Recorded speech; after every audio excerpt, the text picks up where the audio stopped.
억울하다던 민희진. 260억 재판 앞두고 유튜브서 직접 이변다.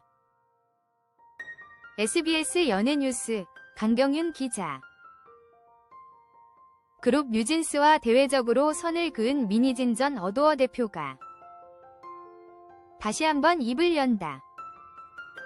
4일 공개되는 유튜브 채널 장르만 여의도는 최근 260억 풋옵션 재판과 관련해 논란의 중심에 서 있는 민 전 대표가 출연한다고 밝혔다.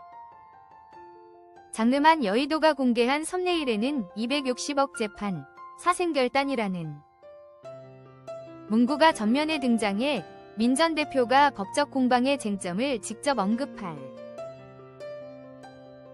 가능성이 높다는 분석이 나온다. 업계에서는 이번 인터뷰가 사실상 장외 대응의 성격을 지닌 것으로 보고 있다. 현재 민 전 대표는 하이브를 상대로 풋옵션, 주식 매수 청구권, 행사 관련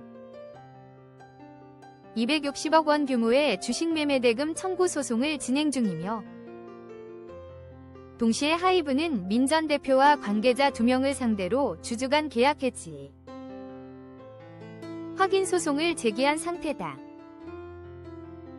민 전 대표는 주주간 계약에 따라 자신이 보유한 지분을 하이브가 약 260억 원에 매수해야 한다고 주장하고 있다.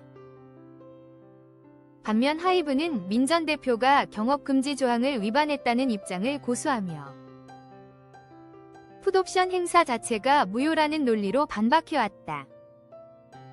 결국 이번 분쟁의 핵심은 풋옵션 행사 권리와 경업금지 위반 여부로 집중되고 있다. 앞서 민 전 대표는 지난해 2차례의 기자회견을 열어 하이브를 강하게 비판하며 갈등을 공개화한 바 있다. 이후 뉴진스가 전속계약을 파기하고 독자 활동을 예고하자 일각에서는 그 배경에 민 전 대표가 있는 것 아니냐는 의혹이 제기되기도 했다. 민 전 대표는 해당 의혹을 전면 부인했으며 다시 어도어 복귀 의사를 밝힌 뉴진스를 향한 하이브의 대응 방식을 우려한다고 밝힌 바 있다. 한편 장르만 여의도 예고 썸네일이 공개되자 일부 구독자들 사이에서도 대중을 향한 호소보다 법적 판단을 우선해야 한다는 반응과 함께 민 전 대표의 일방적 주장에 대한 우려도 나오고 있다.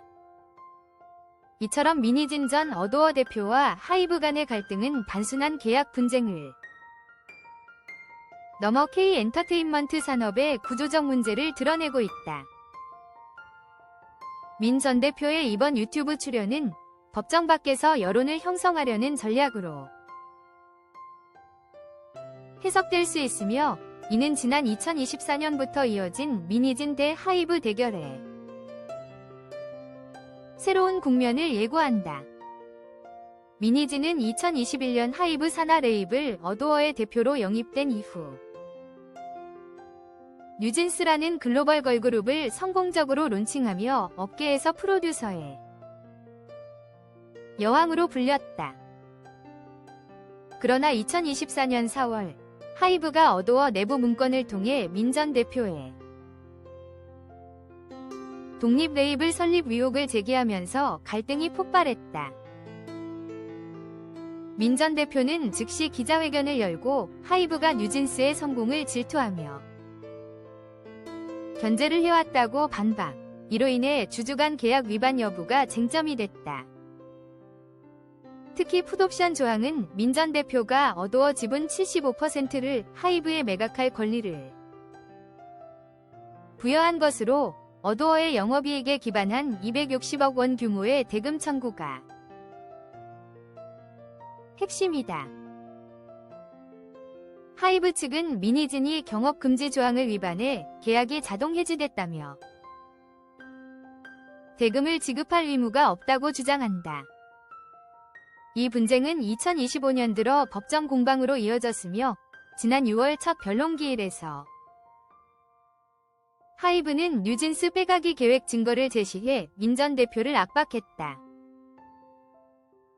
민희진 측은 황당한 주장이라며 반박했으나 재판은 점점 치열해졌다. 9월 11일 2차 변론기일에서 민 전 대표는 직접 법정에 출석해 증언에 임했다. 이날 하이브의 최고법률 책임자 정진수 CLO가 증인으로 나서 민희진이 주주간 계약 변경을 통해 무소불위의 권력을 휘두르려 했다고 주장, 재판은 더욱 뜨거워졌다. 민 전 대표는 나는 돈보다 명예와 크리에이티브 퀄리티가 중요하다. 방시혁 위장이 어도어를 만들 때 나의 지분 0으로 시작해야 한다고 했다. 100% 하이브 회사로 시작해야 한다고 해서 스톡옵션을 받았다. 뉴진스가 나오자마자 잘 됐고 하이브 견제가 너무 심했다고 반박했다. 11월 27일 3차 변론기일은 민희진의 사생결단 무대였다. 베이지색 카디건 차림으로 법정에 등장한 민 전 대표는 5시간 30분에 걸친 당사자 신문을 받으며 울분을 토했다. 방시혁 위장은 나를 영입해 하이브의 기업 가치를 부풀리고 성공적인 IPO를 하기 위한 제물로 썼다. 하이브 홍보팀은 뉴진스의 성적을 제대로 홍보해 주지 않았고 광고팀은 오히려 뉴진스에게 들어오는 광고를 다른 레이블로 돌리려 했다.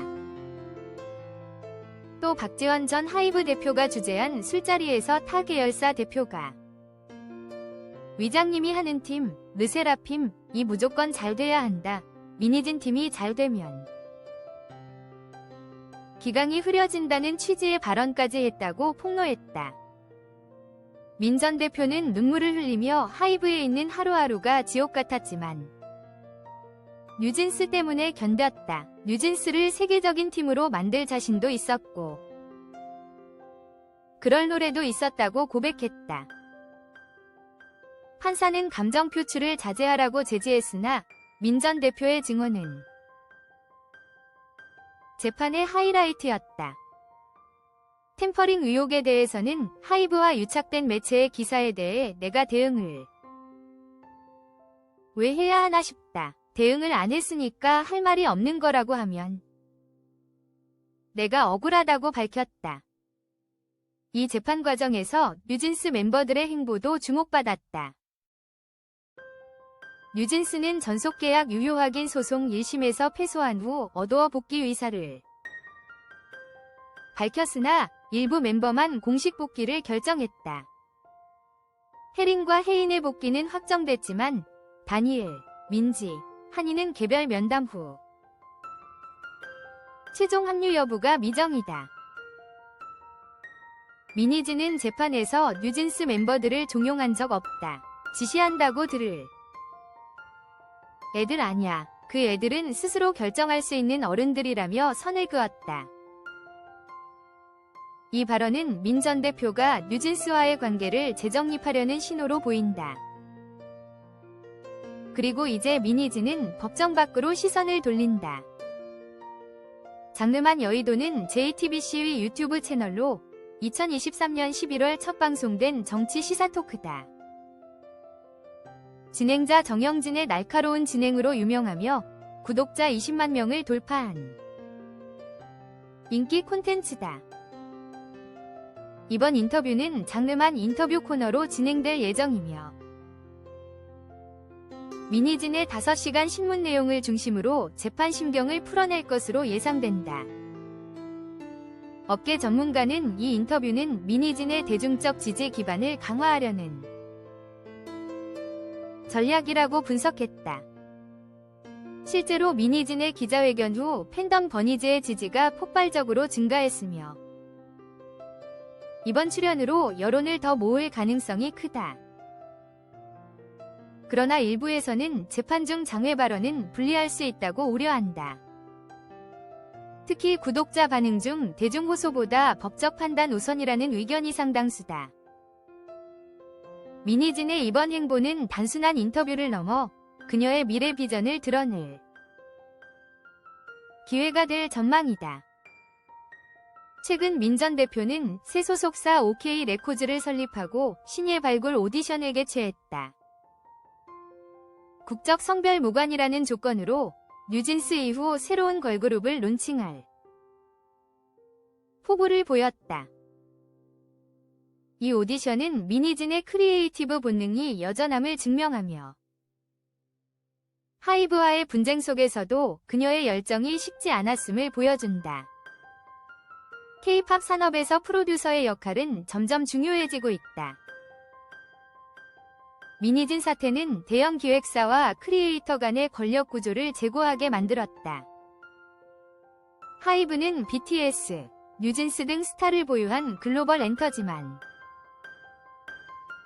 내부 갈등으로 주가 변동을 겪었다.